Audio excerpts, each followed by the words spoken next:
మొదటి దినవృత్తాంతాలు 29వ అధ్యాయం 12వ వాక్యం. ఐశ్వర్యమును గొప్పతనమును నీ వలన కలుగును, నీవు సమస్తమును ఏలువాడవు. బలమును పరాక్రమమును నీ దానములు హెచ్చించువాడవును, అందరికీ నీవే.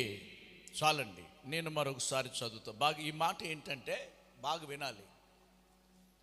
దావీదు ఒక గొప్ప రాజు.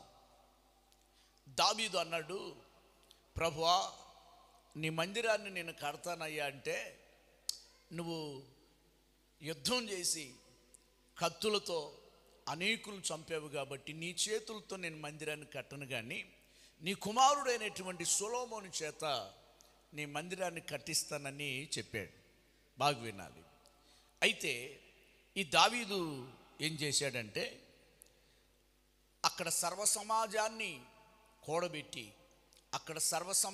కూడబెట్టి రాజైన దావీదు సర్వసమాజంతో ఏమన్నాడంటే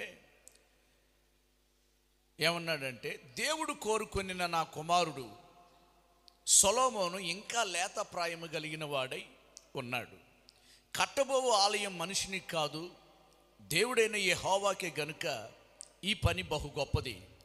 నేను బహుగా ప్రయాసపడి నా దేవుని మందిరమునకు కావలసిన బంగారపు పనికి బంగారమును, వెండి పనికి వెండిని, ఇత్తడి పనికి ఇత్తడిని, ఇనుము పనికి ఇనుమును, కర్ర పనికి కర్రలను, గోమేదపుకు రాళ్ళును, చెక్కుడు రాళ్లను, వింతైన వర్ణము గల పలు విధముల రాళ్లను, మిక్కులు విలువగల నానావిధ రత్నములను, తెల్ల చలువరాయి విశేషముగా సంపాదించితిని.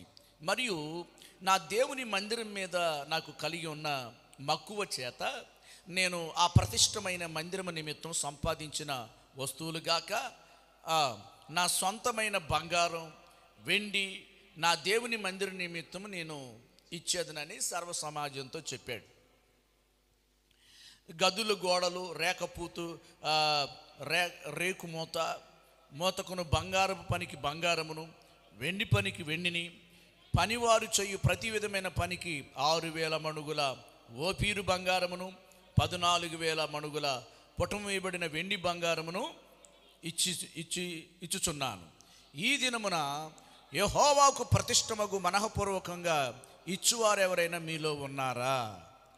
అప్పుడు పితరులు, ఇండ్లకు అధిపతులు, ఇశ్రాయేలీల గోత్రపు అధిపతులు, సహస్రాధిపతులను, శతాధిపతులను, రాజు పని మీదకి నియమింపబడిన అధిపతులను కలిసి మనఃపూర్వకంగా దేవుని మందిర పనికి 10,000 మణుగుల బంగారం, 25,000 మణుగుల బంగారపు ద్రాములను, 20,000 మణుగుల వెండిని, 36,000 మణుగుల ఇత్తడిని, 2,00,000 మణుగుల ఇనుమును ఇచ్చిరి.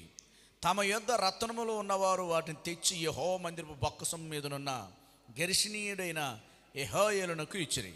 వారు పూర్ణ మనసుతో యెహోవాకు ఇచ్చిండురి గనుక వారు అలాగూ మనఃపూర్వక ఇచ్చినందున జనులు సంతోషపడిరి. రాజైన దావీదు కూడా బహుగా సంతోషపడి సమాజము పూర్ణముగా ఉండగా యెహోవాకు ఇట్లు స్తోత్రములు చెల్లించును. మాకు తండ్రిగానున్న ఇశ్రాయేలు దేవా యెహోవా, నిరంతరము నీవు స్తోత్రార్హుడవు. యెహోవా, భూమి ఆకాశమందుండు సమస్తము నీ వశము. మహాత్యము, పరాక్రమము, ప్రభావము, తేజస్సు, ఘనత నీకే చెంది ఉన్నది. యెహోవా, రాజ్యము నీది, నీవు అందరి మీద నిన్ను అధిపతిగా హెచ్చించుకొని ఉన్నావు. ఐశ్వర్యం గొప్పతనం నీ వల్ల కలిగిద్ది. గట్టిగా చప్పట్లు కొట్టాలి, స్తోత్రాలు చెప్పాలి గట్టిగా. హల్లెలూయా.